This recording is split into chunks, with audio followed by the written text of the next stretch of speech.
శ్రీమాత్రే నమ. జయ గురు దత్తాత్రేయ నమ. ఈ వీడియోలో మనం ధనుసు రాశి వారికి మార్చి 22 నుంచి 28 మధ్యలో జరగబోయే వార ఫలాలు పరిశీలించినప్పుడు ధనుసు రాశి వారికి చతుర్థ స్థానంలో 3 గ్రహాలు సంచరించడం జరిగింది. ప్రధానంగా ఏంటంటే శుక్రుడు షష్ఠ లాభాధిపతిగా చతుర్థ స్థానంలో ఉచ్చలో ఉండి ఒక పంచమహాపురుష యోగంలో ఉండడం అన్నది ఒక విధంగా అదృష్టం. అక్కడ ఉన్నటువంటి శని భగవానుడితో కలిసి ఉండడం వలన ఇది కూడా ఒక విధంగా కుటుంబ అవసరాలకి, కుటుంబం కొరకు ఏదైనా ఒక భవనం, ఇల్లు నిర్మించడం కానీ, ఒక ఖరీదైన వాహనం కానీ కొనే అవకాశం ఉంది. అంటే ఇదంతా కూడా అప్పు చేసి మాత్రమే. శుక్రుడు ఈ రాశి వారికి షష్ఠ లాభాధిపతి అవడం వల్ల పొరపాటు మీ జీవితంలో 1,00,000 రూపాయలు అప్పు తెచ్చి ఏదో వ్యాపారం ఇంకోటో చేస్తే అది విపరీతంగా పెరిగి పెరిగి పెరిగి 1,00,00,000 రూపాయలన్నా అవుతూ ఉంటుంది. మీ దగ్గర 10 లక్షలు ఉన్న 1,00,000 రూపాయలు అప్పు తీర్చే ప్రయత్నం చేయడం జరగదు. అంటే చిన్న అప్పు పెద్దగా మారుతూ ఉంటుంది. అందువల్ల ఇప్పుడు ఈ ధనుసు రాశి వారు అంటే కొన్ని విషయాల్లో తప్పదు, కానీ అప్పు తెచ్చినంత స్పీడ్గా తీర్చలేకపోతూ ఉంటారు. అయితే ఇప్పుడు ఈ సమయంలో మీరు కొంతవరకు ఒక ఖరీదైనటువంటి భవనం, ఒక ఖరీదైనటువంటి వాహనం లేదా ఏదో ఒక స్థిరాస్తి ఈ సమయంలో మీరు కొనే అవకాశం అయితే ఉంటుంది. అది మీ స్థాయికి మించి కొనాలి తప్ప ఏదో 10 మంది నన్ను చూసి గొప్పగా అనుకుంటారు, పొగుడుతారు, ఎవరి మెప్పు కోసమో కొనడం వల్ల తర్వాత మీరు ఇబ్బంది పడవలసి ఉంటుంది. అలాగే మీ కుటుంబంలో ఒకరికి విదేశంలో ఉద్యోగం రావడం జరుగుతుంది. ఆల్రెడీ విదేశంలో మీ అమ్మాయి కానీ పాప కానీ ఎవరున్నా సరే వారికి విదేశంలో ఉద్యోగ అవకాశాలు రావడం జరుగుతుంది. వ్యక్తిగతంగా మీరు స్త్రీ అయి ఉంటే మీ స్థాయికి తగినట్టుగా ఏదో ఒక జీవనోపాధి లభించడం జరుగుతుంది. అలాగే వివాహ ప్రయత్నాలు చాలా వరకు ఫలిస్తాయి. గృహంలో ఏదో ఒక శుభకార్యం జరిగే అవకాశం ఉన్నది. సో ప్రధానంగా రవి అంటే భాగ్యాధిపతి రవి కూడా అక్కడే ఉన్నాడు. దానివల్ల అంటే మీకు పెద్దవారి ద్వారా ఏదో ఒక ఆస్తి మీకు సంక్రమించడం జరుగుతుంది.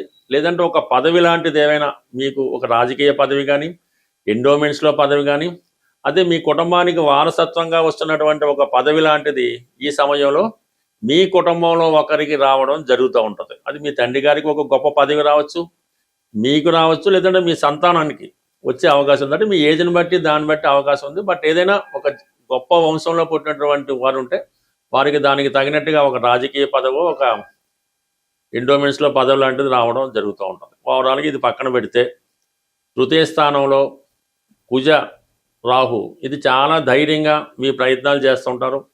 ఎంత గొప్పవాడు ఎదురొచ్చినా కూడా మీరు అనుకున్నది చేసే ప్రయత్నం తప్పకుండా నెరవేరే అవకాశం దాకా పోరాడుతూనే ఉంటారు. అలాగే ఏంటంటే ఏదైనా ఒక స్థిరాస్తి కొనాలని మీ ఆలోచన చాలా వరకు నెరవేరుతూ ఉంటుంది. అలాగే మీతో కలిసి పనిచేయడానికి, మిమ్మల్ని ప్రోత్సహించడానికి చాలామంది సహకరించడం జరుగుతూ ఉంటుంది. ప్రస్తుతం చేస్తున్నటువంటి వృత్తిలో కూడా కొన్ని మార్పులు ఈ వారంలో మీరు చేపట్టడం జరుగుతూ ఉంటుంది. ఇక్కడ దశమాధిపతి బుధుడు తృతీయ స్థానంలో కుజగ్రహం వ్యయాధిపతితో కలిసి ఉండడం వల్ల ప్రస్తుతం ఉన్న ప్రాంతంలో కాకుండా వేరొక ప్రాంతంలోకి మీ యొక్క కార్యకలాపాలు షిఫ్ట్ చేసే అవకాశం ఉంది. ఒక బ్రాంచ్ లాంటిది పెట్టడం కానీ, వేరే కంట్రీలోనో, వేరే దేశంలోనో, వేరే రాష్ట్రంలోనో మీ యొక్క కార్యకలాపాలు సాధించడం జరుగుతూ ఉంటుంది. మీకున్నటువంటి టాలెంట్ని, మీకున్నటువంటి స్టేటస్ని మీకు మీరే గుర్తించలేకపోతుంటారు. ఈ సమయంలో దానికి తగినటువంటి సమయం రావడం జరిగింది. ఇక గురువు కూడా మీకు డైరెక్ట్గా రాశిని వీక్షించడం వల్ల కంప్లీట్గా మీరు ఏదైతే చేద్దాం అనుకుంటున్నారో ఆ కార్యక్రమాన్ని మీరు వెంటనే ప్రారంభించడం వల్ల కంప్లీట్గా మీకు జనాదరణ లభిస్తూ ఉంటుంది. వృత్తిపరంగా మార్పులు, అభివృద్ధి కూడా కంపల్సరీగా రావడం జరుగుతూ ఉంటుంది. అయితే చిన్నగా అష్టమ శని ప్రభావం వల్ల కొన్ని ఇబ్బందులు, అవమానాలు, చికాకులు ఎదురైనా చిన్న విషయాన్ని పెద్ద సీరియస్గా తీసుకోకుండా మీ పని మీరు చేసుకుంటూ ఉంటే వాటికి అవే సక్సెస్గా రావడం జరుగుతూ ఉంటుంది.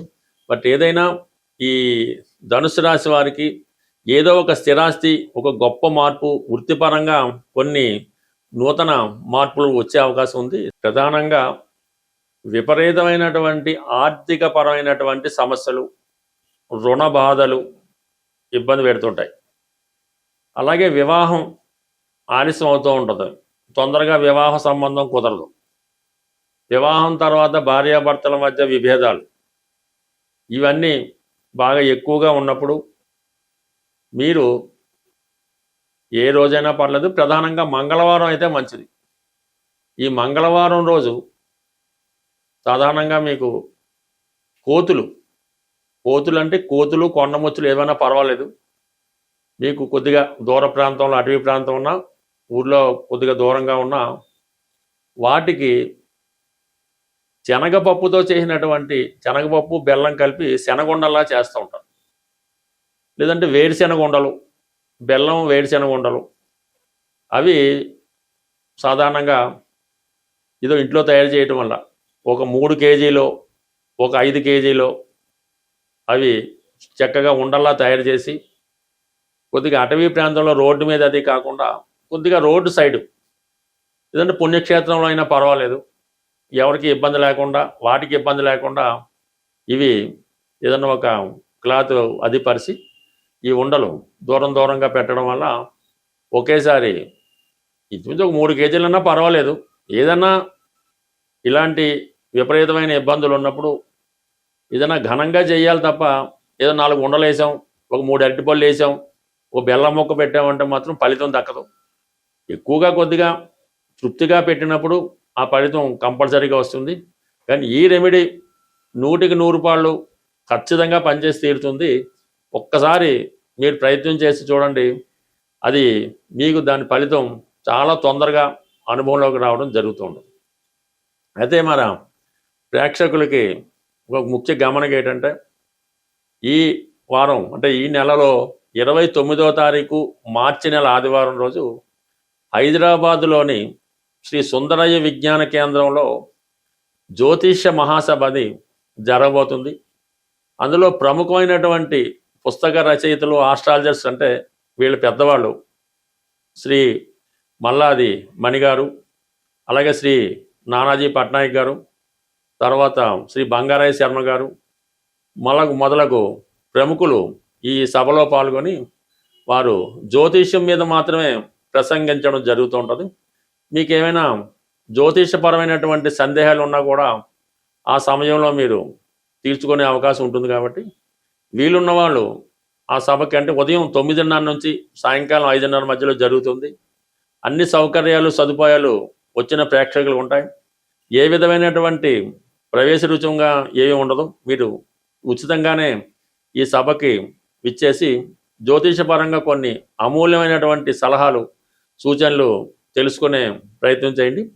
ఆసక్తి ఉన్నవాళ్ళు ఈ స్క్రీన్ మీద నోట్ అవుతున్నటువంటి ఫోన్ నెంబర్కి ఫోన్ చేసి రిజిస్ట్రేషన్ చేసుకుంటే మరి మంచిది. అంటే మేము తగిన ఏర్పాట్లు చేసుకోవడానికి అవకాశంగా ఉంటుంది. కాబట్టి తప్పకుండా రిజిస్ట్రేషన్ చేసుకొని హాజరవుతారని ఆశిస్తూ స్వస్తి.